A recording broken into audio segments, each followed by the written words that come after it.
Welcome to another episode of Thriving Through Menopause. I'm your host, Clarissa Christensen, and this is the line that really resonated with me.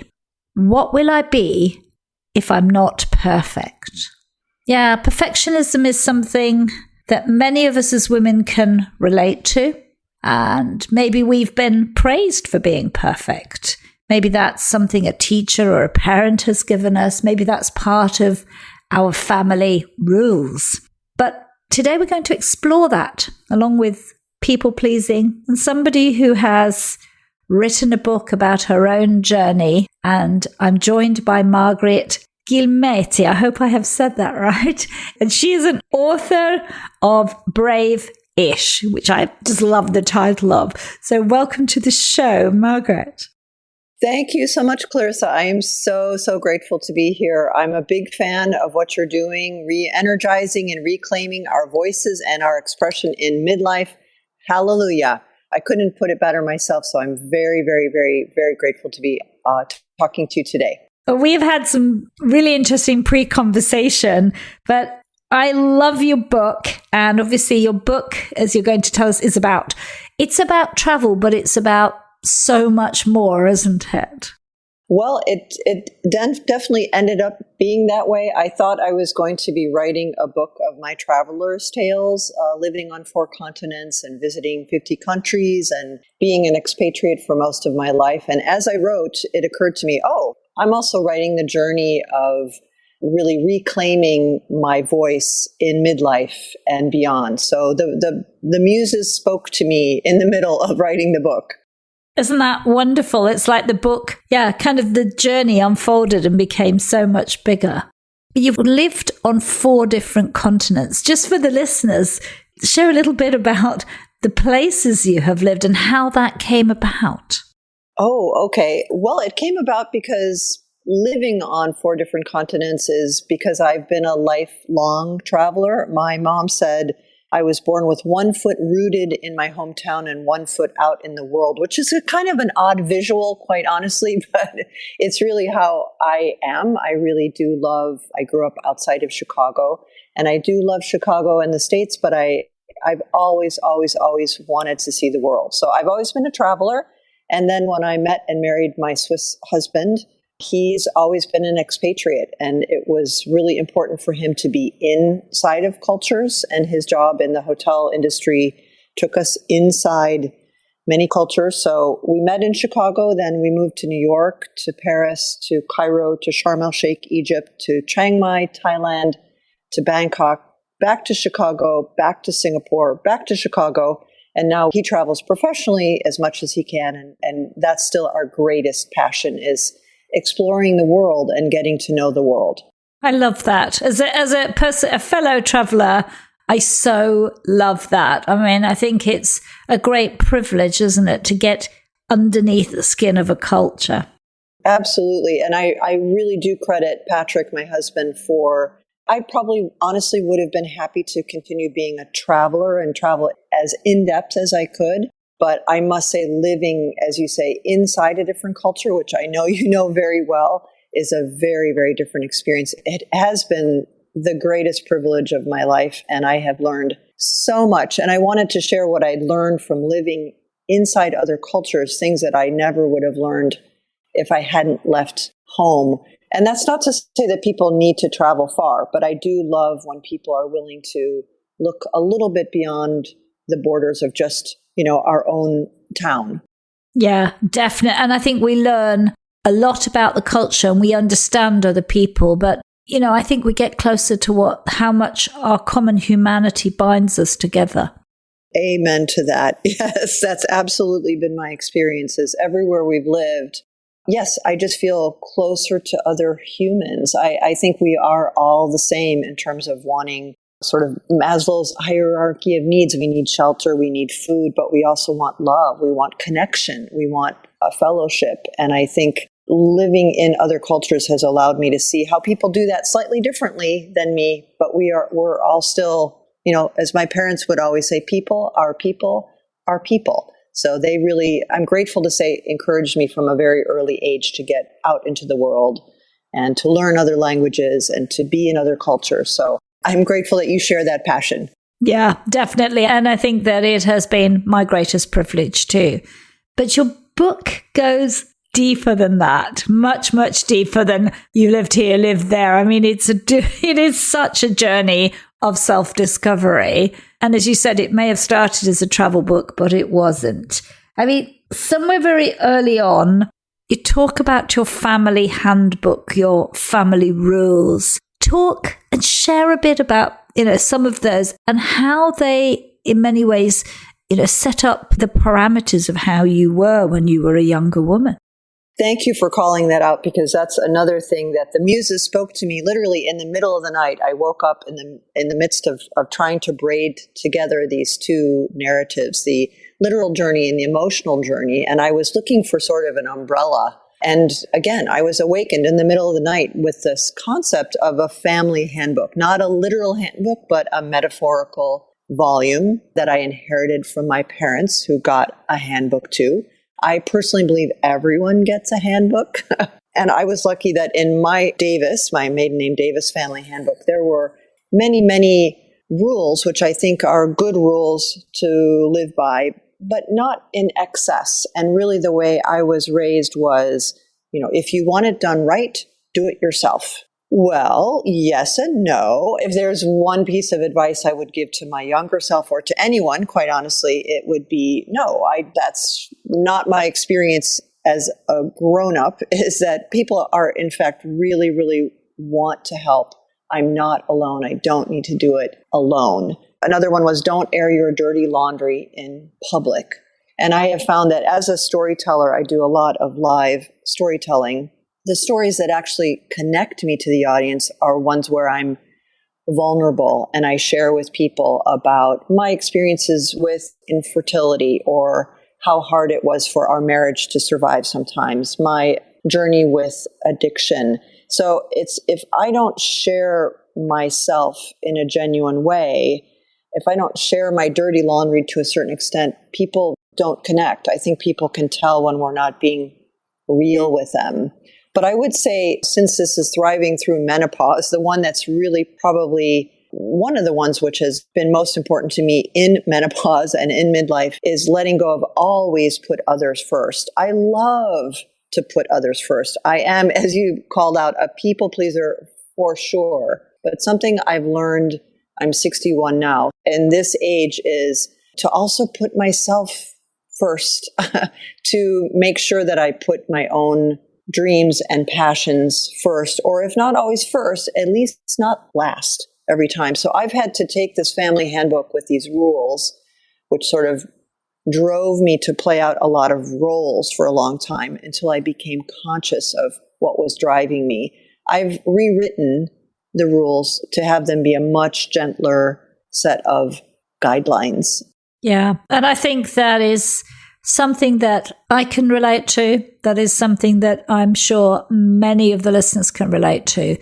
I mean, the rules are not bad in themselves, but as you said, when we live them too tightly, they don't always serve us, particularly as I think we go through challenges in our lives. There's a point in the book there when you talk about wanting to do certain things, and I think it was in Egypt, but you might correct me, about you want to do everything and people say, no, other people have to do things, and you had to let go of some control. I think but share it better than I did, Margaret. I thought there was some very poignant moments when I think we like to control and think everything's safe under our control, but really we have to let others in, don't we?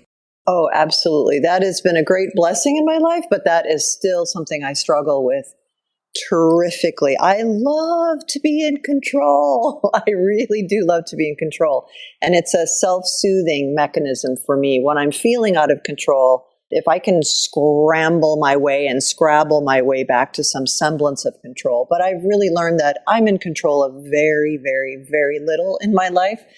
There's that whole holding my arms out in front of me in a circle in front of me. That's essentially the limit of my control, my person. And so you're right. I've really, on this journey, showed how letting go of feeling that I could be in control, was in control, needed to be in control, wanted to be in control, I've had to surrender quite a bit of that, but I do still struggle. That's an old story for me to hold on really tight and do everything perfectly. If I do that, I will feel safe. I will feel good. And so I still struggle to try to always be holding lightly. And as you mentioned, to give other people the blessing also of doing things and doing things for me. That's still hard for me. I want to be the one who puts all the emotional deposits in the emotional bank account first before I dare to withdraw even a penny. And my friends have long called out, you know what, we actually would like to do things for you, and we really don't need you to be happy and positive and in control all the time. It is a blessing to let others be helpful. Yeah, and I think that is for so many of us in midlife a huge lesson, because we are, as women, taught to be serving others. Our job is to put others first, to please them, and that means that we often take on control, and that isn't always good for us mentally and emotionally because we don't have finite resources.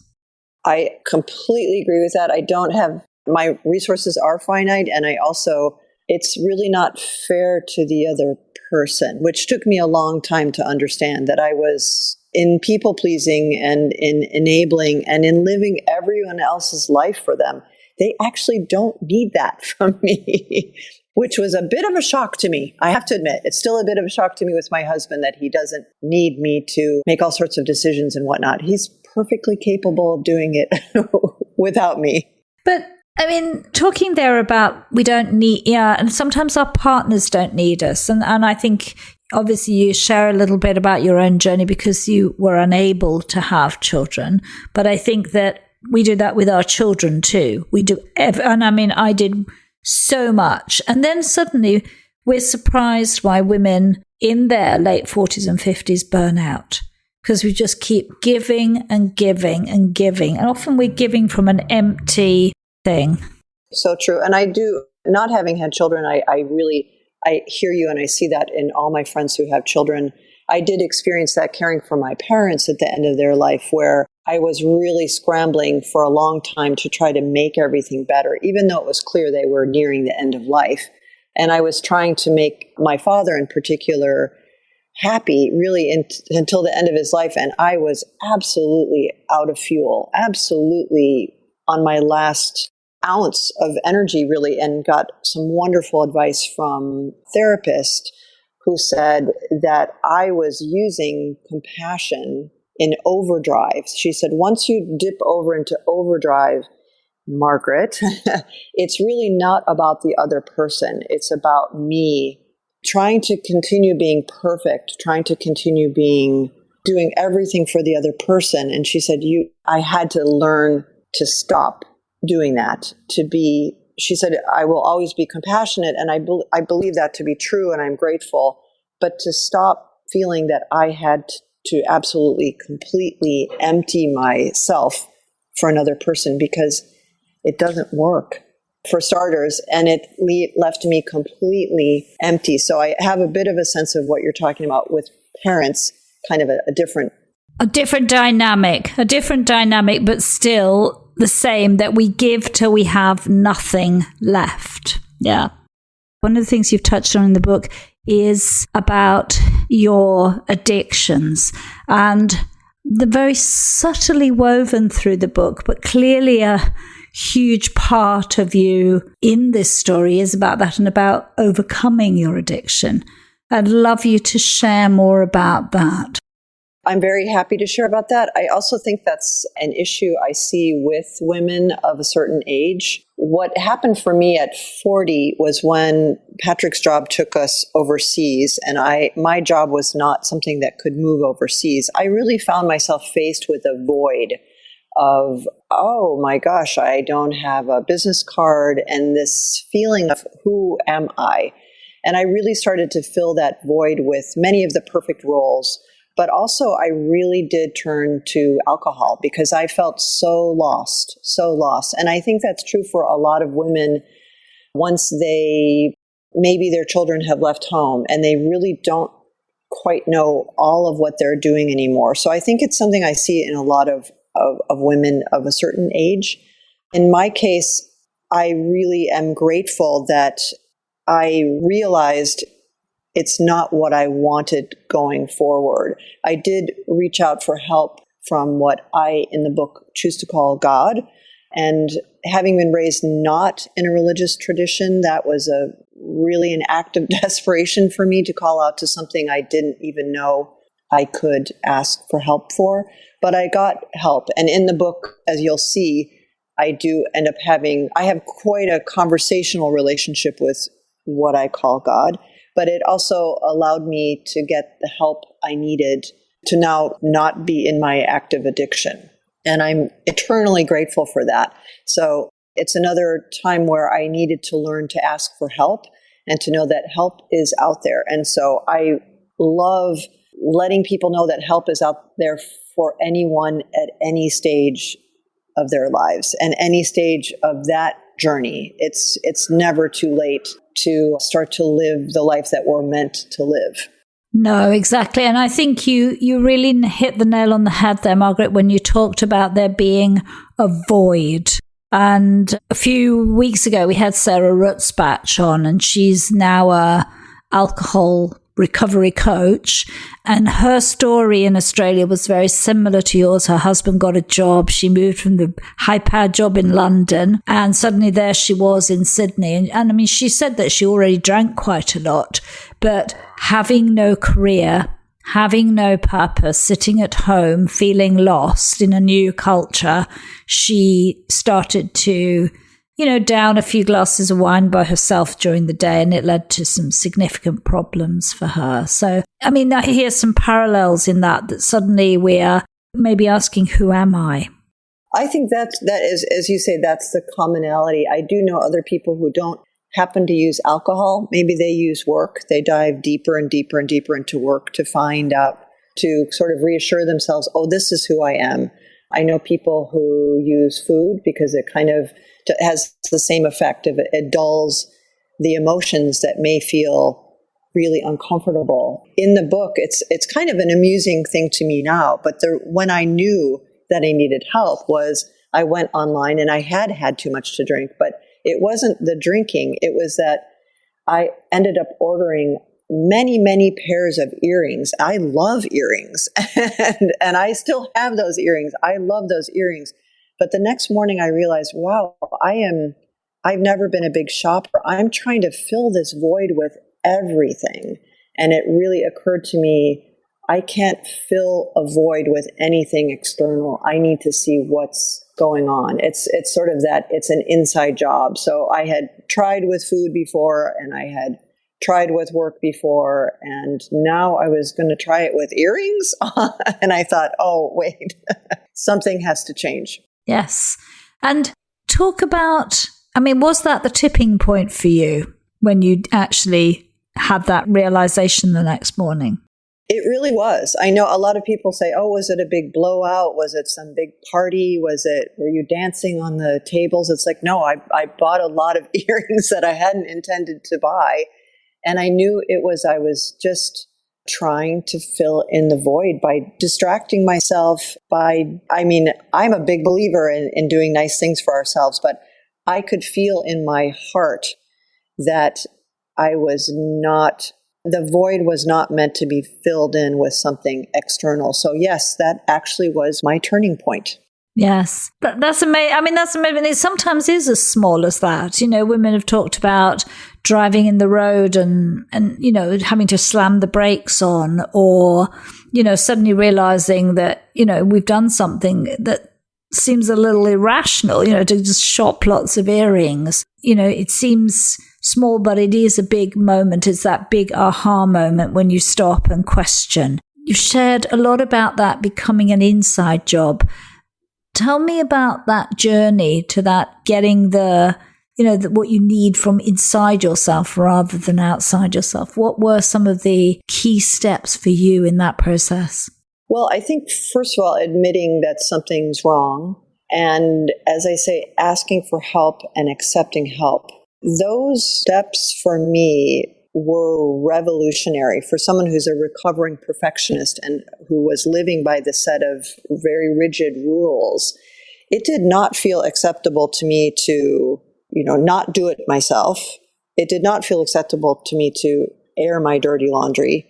I felt like I needed to just keep going. So in the book, I talk about the sense of sort of 3 phases in my life of being unconsciously incompetent. Because many people will say, well, why didn't you express yourself more? Why didn't you tell people you were lonely? Why didn't you tell people you were frustrated?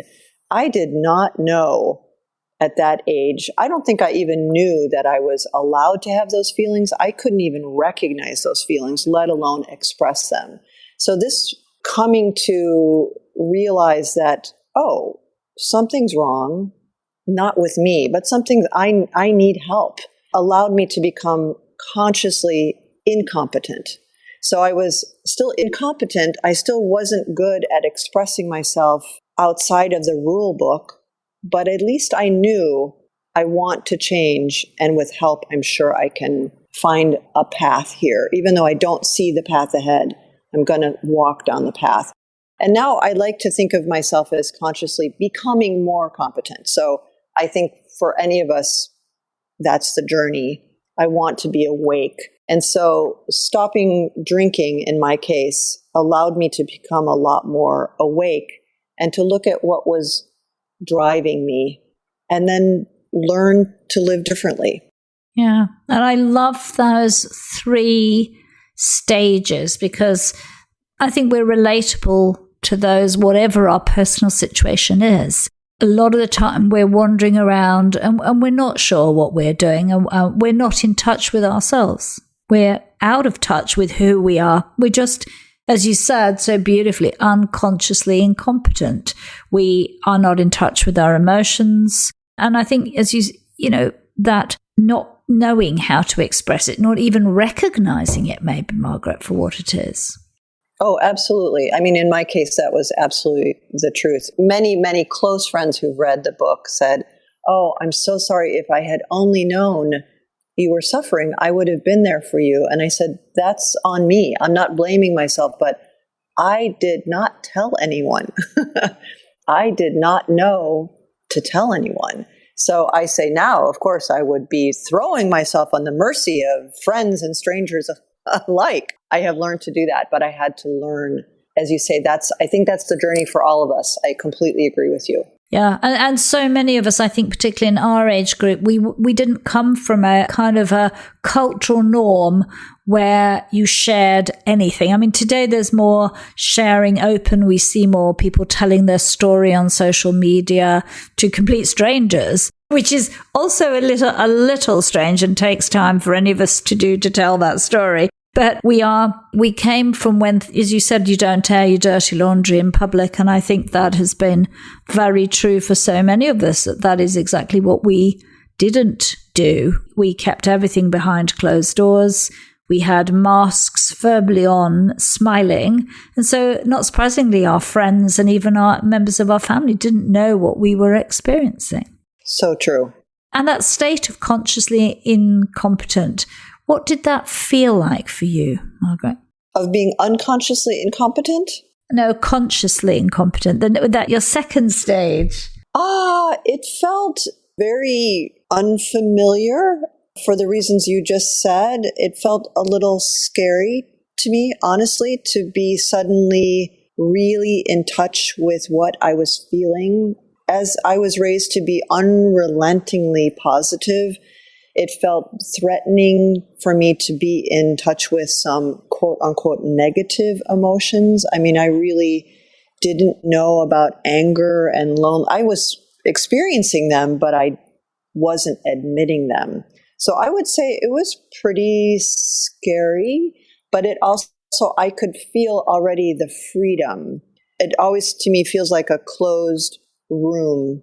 And when I open up the door, even a crack, some fresh air gets in, some light gets in. And I don't think that door ever closes again fully. I do think once we let the light in, we start to become fuller versions of ourselves. I really have come to learn that even if everyone I loved decided to abandon me, which is probably my deepest fear, I'd be okay. But I had to get to that point of realizing I need to be myself and more fully, genuinely myself. And if I risk that some people can't deal with that because some people were a bit shocked, quite honestly. I had trained them how to be around me, and they were used to me being always positive, always putting them first, always being helpful, always, et cetera, et cetera. I got some pushback from some people, and that was perhaps a bit shocking to me, but I just said, you know what? I believe everyone has the right to change, and this is who I am, so I hope that you can embrace it. And it was a bit of a shock to some people, but it's worth it because I felt like it was, honestly, it sounds a little overly dramatic, but I felt like it was my mortal soul that was in question here. Was I going to be who I am, or was I going to use your beautiful image, live the rest of my life constantly behind a mask, with a suit of armor on, with my superwoman cape, with halos on? I mean, it's a lot of gear to put on. Yeah, I'm just visualizing you there, Margaret, with all the... that is exactly what we do, don't we? We go up looking like we can do it all, smiling when we really don't feel like it, and we say yes. And I'm sure you can relate to that. We're saying yes when we dearly love no to be the conversation, because that's what we've been taught to do, to please and say yes. And it's quite hard, isn't it, to say those words no and not have to qualify it either. That's the key. You're so right. Not that I still practice that. I do tend to want to make a bigger story around it. And I'm really lucky. My husband is someone who really will say, try to simply ask for what you want or what you need. That's still hard for me. I still want to, but I will, as you say, qualifying things. And now I've learned people who love me want me to be well. They want to help, and they want me to be asking for what I want. They want to see me shine just the way I and you want to see everyone else shine. It's like, why wouldn't that be true for me too? I sometimes feel like everyone else has a right not to be perfect except me. And I feel like it's a lifelong journey to be letting go of that. And you and I, in trying to set up this conversation, I really made a big mistake. And you were incredibly gracious about life happens. But I have to tell you, I was just desperate with the fact that I had let you down. I had done this terrible thing. And you were so gracious and said, it's not a problem. Life happens. I was like, what? Doesn't she know I let her down? Yeah, and I knew, and I was like, okay, well, that's just how it is. And I've learned that as well, because, I was a relentless people pleaser too, in many, many ways.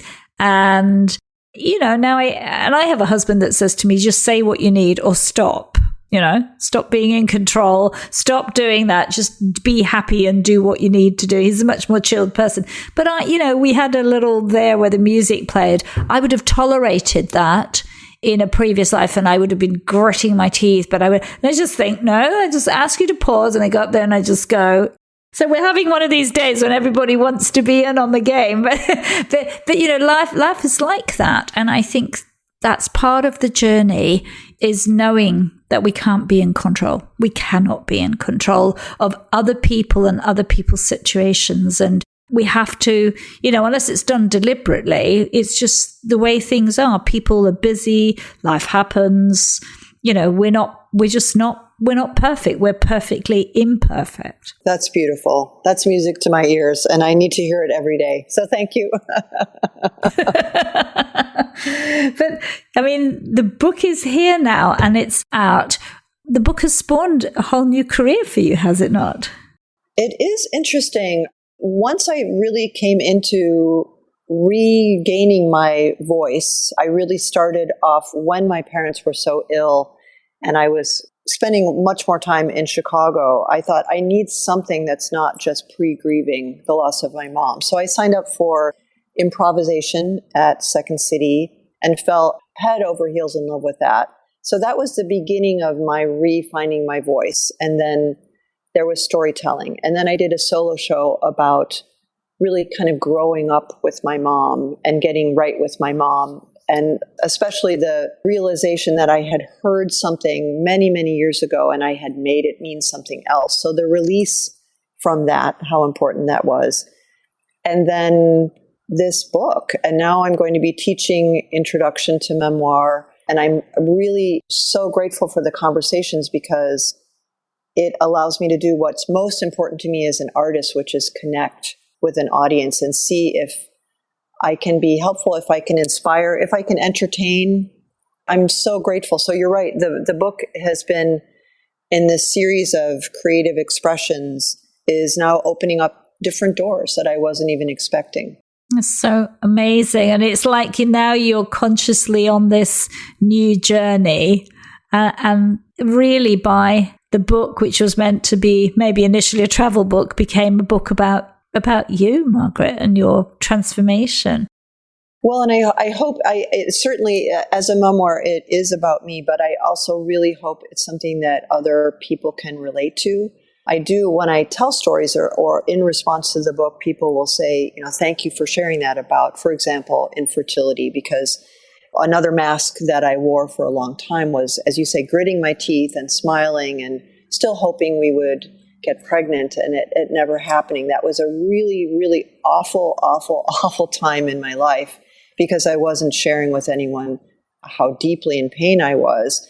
And so when people come up to me and say, I'm experiencing that, or my sister is, this is why I do art, is in the hopes that someone will be able to see something that maybe offers them some freedom or some delight. I mean, I do love to entertain people. And the travel stories are largely, stupid things I've done, besides things I've learned in other cultures, and also seminal moments. I mean, a couple of moments where living overseas, I really did, for the first time, say no.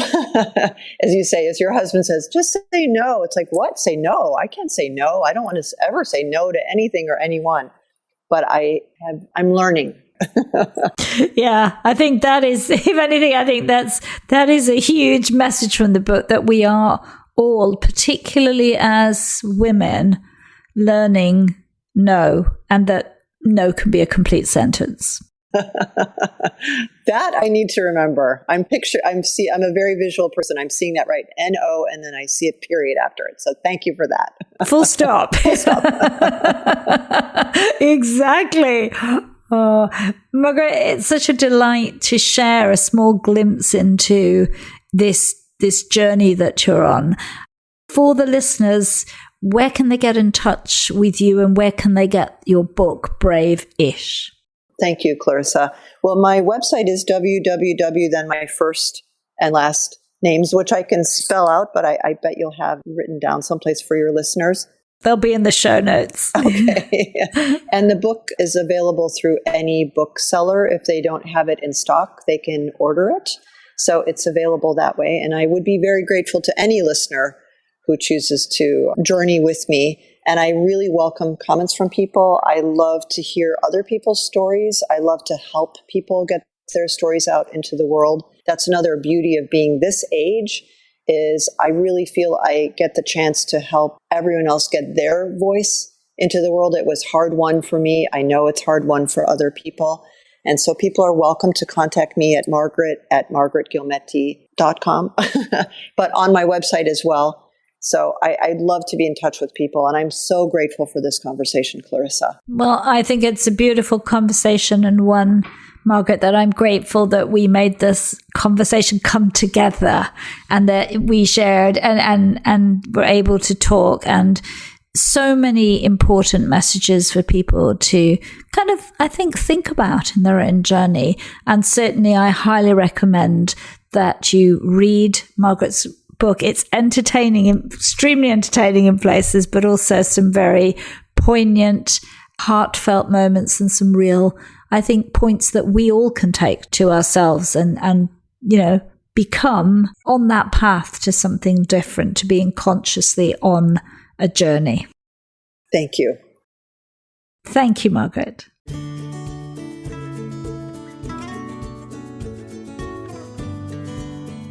Thank you for listening to Thriving Through Menopause.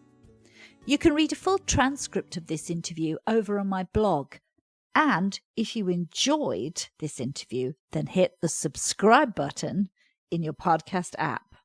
And if you feel inclined, head on over to Apple Podcasts and leave Thriving Through Menopause a review.